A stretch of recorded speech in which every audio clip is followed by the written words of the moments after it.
This channel does not promote or encourage any violence, harmful, or illegal activities. All content provided by this channel is meant for educational purpose only.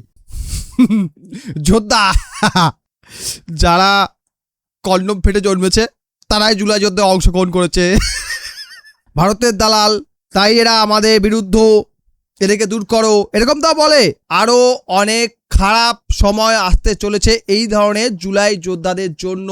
যারা ওই মিছিলে হেঁটেছিল তাদের কিন্তু আজকে পিছনে একদম হুলো ঢুকে গেছে। বন্ধুরা, চিনতে পারছেন এটাকে? এনার নাম মেহেদি হাসান। এ নাকি জুলাই যোদ্ধা। যোদ্ধা এ হলো জুলাই যোদ্ধা, বাংলাদেশের ওটা বলবো ফাটা কন্ডম যোদ্ধা। যারা কন্ডম ফেটে জন্মেছে তারাই জুলাই যুদ্ধে অংশগ্রহণ করেছে। ভাই, এটা আমার ওপিনিয়ন, আমি এদেরকে এই নামেই ডাকি। সব করা পাগলা, বাকিটা বলছি না, বুঝে নিন। যাই হোক, এই হচ্ছে একটি মাল যার নাম মেহেদি হাসান। এর আগে একটা আমি ভিডিও বানিয়েছি, সম্ভবত ফেব্রুয়ারি মাসে, জানুয়ারি বা ফেব্রুয়ারি মাসে আমি ভিডিওটা বানিয়েছিলাম। সেই ভিডিওগুলো ভালো ভিউজ এসেছিলো আমার। মালটা নাকি দিল্লিতে এসেছিলো, দিল্লি আসার পরে দিল্লির পুলিশ তাকে আটকে রেখেছিল, জিজ্ঞাসাবাদ করেছিল, খুব বড় বড় বাতেলা মারছিল। বাংলাদেশে গিয়ে সাংবাদিক সম্মেলন করবে, তখন ইউনিস ছিল, তখনও বাংলাদেশে তখনও মনে হয় ভোট হয়নি, ইউনিস ছিল বা ভোট হয়েছে, এমন একটা ব্যাপার কিছু হয়েছে, এরকম একটা ব্যাপার হবে। তো এর তখন খুব পাওয়ার ছিল, খুব লাফালাফি করছিল। কিন্তু বর্তমানে দেখছে কী অবস্থা হয়ে আছে, ভিডিওটা দেখুন।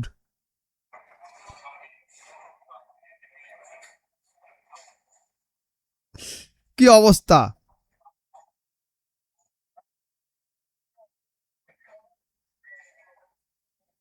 বিছানা শুয়ে আছে, মুখে অক্সিজেন মাস্ক, অবস্থা খুবই খারাপ, কাতরাচ্ছে। তাহলে এরকম অবস্থাটা হলো কেন? এই মেহেদি হাসানের এরকম অবস্থা হলো কেন? প্রশ্ন তো এটাই যে কীভাবে এরকম অবস্থা হলো, এত দাপট কোথায় গেল? জানতে চান? যে দেখুন, এই ভিডিওটা আবার দেখুন। ছাত্রদল আমার উপর এটা করতে আসছে, আমার উপর এটা করতেছে, ছাত্রদল আমার উপর এটা করতেছে, ওরা আমার দৌড়াচ্ছে পিছনে। ছাত্রদলের পুরো আমাকে আমার পিছন থেকে আমাকে দাওয়া দিচ্ছে, পার্সোনাল অধিকারটুকু আমাদের নেই কথা বলার জন্য।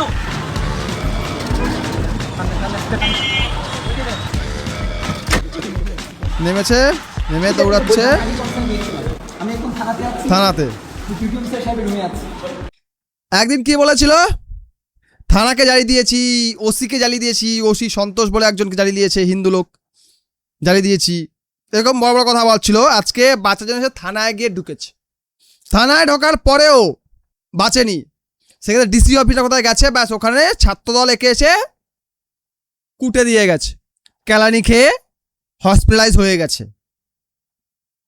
একসময় যে এত বড় হুঙ্কার ছাড়ছিল, থানা জ্বালিয়ে দিয়েছি, একজন ইন্সপেক্টরকে পুড়িয়ে দিয়েছে, হিন্দু ছিল সে। তো এত কিছু করা এই সমাজ বিরোধীরা, যারা নিজেদেরকে কি বলে শহীদ সংগ্রামী, এদেরকেও মারা গেলে বলা হয় শহীদ, আর এলো সংগ্রামী, যোদ্ধা, যোদ্ধা, নিজেদেরকে যোদ্ধা বলে। যোদ্ধার এই অবস্থা, আজকে যোদ্ধার এই অবস্থা। মার খাওয়ার পরে দেখলাম আমরা হসপিটালে গেছে। আচ্ছা, মার খাওয়ার পরে কি বলছিল সেটা একবার শুনি। কালকে ওরা যখন হামলার জন্য উদ্যত হয়েছিল ছাত্রদলের কিছু সন্ত্রাসী বাহিনী, তো ওইটার জন্য প্রতিকারের জন্য আজকে আমি দুটো অ্যাপ্লিকেশন নিয়ে একটা থানাতে, যখন আমি থানাতে আশ্রয় নিয়ে ওইখানে সবগুলো এখন আবার এখানে এসে অবরোধ করছিল থানার গেটের সামনে। তো আমার ধারণা ছিল তো ডেফিনেটলি এখানে অবশ্যই একটা সিসিটিভি ফুটেজ থাকবে। তো ওসি সাহেব জানালেন যে এখানে নাকি সিসিটিভিটা নাকি আগে ড্যামেজ হয়ে গেছে বজ্রপাতের কারণে। ফাইন, তো একটা অ্যাপ্লিকেশন করেছিলাম কালকে এনডিসি ইউনিটে দেখলাম যে ওইখানে একটা সিসিটিভি, ডিসি অফিসে একটা সিসিটিভি একদম মোটামুটি ক্লিয়ার দেখা যায়। তো তথ্য অধিকারের আইনে একটা অ্যাপ্লিকেশন নিয়ে ওনার কাছে গেলাম, সো দ্যাট ওইটার মাধ্যমে আমরা আইনি স্টেপ নিতে পারি। আর মামলা করতেও প্রশাসন বলতেছিল যে একটা সুনির্দিষ্ট একটা কিছু দরকার, এবং আমরা মিডিয়াতে দেখতেছিলাম কীভাবে ক্লেমিং করা হচ্ছে। তো ওইটা শেষে ডিসি সাহেবের সাথে কথা বলেছি, কথা বলে অনেকক্ষণ জাস্ট ওনার রুম থেকে বের হয়ে নিচে নেমেছি, বের হতেছিলাম তখনই মনে ছাত্রদলের সন্ত্রাসী বাহিনী 15-20টা ছেলে ছাত্রদলরা একে নাকি কেলিয়েছে, ডিসি অফিস থেকে নামার সময় একে কেলিয়েছে। এই ছাত্রদল ছাত্রলীগের মধ্যে আমি যদি গুলিয়ে ফেলি কোনটা কার দল আমি বুঝতে পারি না। তো যাই হোক, যেটা জারি হোক না কেন আমার আসে যায় না, শুধু একটা কথাই বলবো, ধর্মের কল বাতাসে নড়ে। আজকে এর সঙ্গে যেটা হয়েছে এটা হবারই ছিল।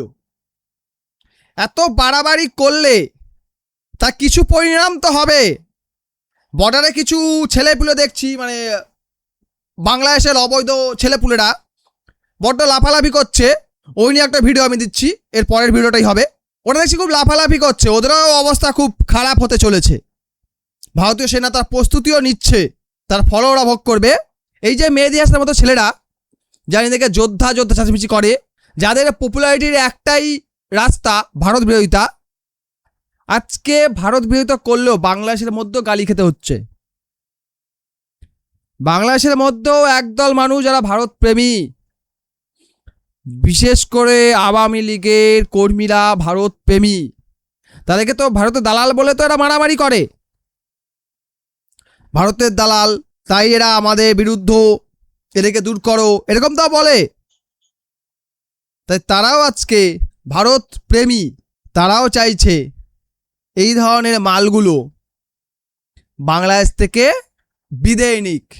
তাই আজকে এদের এই অবস্থা, এবং ভবিষ্যতে আরও অনেক খারাপ সময় আসতে চলেছে এই ধরনের জুলাই যোদ্ধাদের জন্য।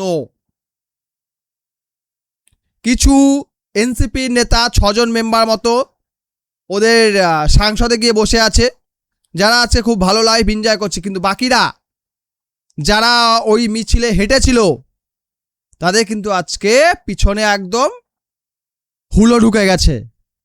তাই আবেগে ভেসে গিয়ে কোনো সিদ্ধান্ত নেওয়া উচিত নয়। আজকে এরা আবেগে ভেসে গিয়ে নিজেরও ক্ষতি করছে, দেশেরও ক্ষতি করছে, জনগণের ক্ষতি করে, সবার ক্ষতি করে বসছে। আজকে ফল এরা হাতে নাতে পাচ্ছে। তবে যাই হোক, একটা জিনিস খুব মজা লাগছে, এবারটা মার খাইছে একদম। এটা কেউ ভালো বলুন কি খারাপ বলুন, কারোর খারাপ সময়ে কারোর ক্ষতি চাওয়াটা ঠিক নয়, ভুল নয়, ওইসব নীতি কথা আমার শুনে লাভ নাই। এই মার খাইছে, আমি খুব খুশি হয়েছি। কার কার ভালো লাগছে কমেন্টে জানাবেন। ভিডিওটি ভালো লাইক করবেন, বন্ধুদের সাথে শেয়ার করবেন, এবং এই চ্যানেলগুলো সাবস্ক্রাইব অবশ্যই করবেন। ভিডিও দেখার জন্য অসংখ্য ধন্যবাদ।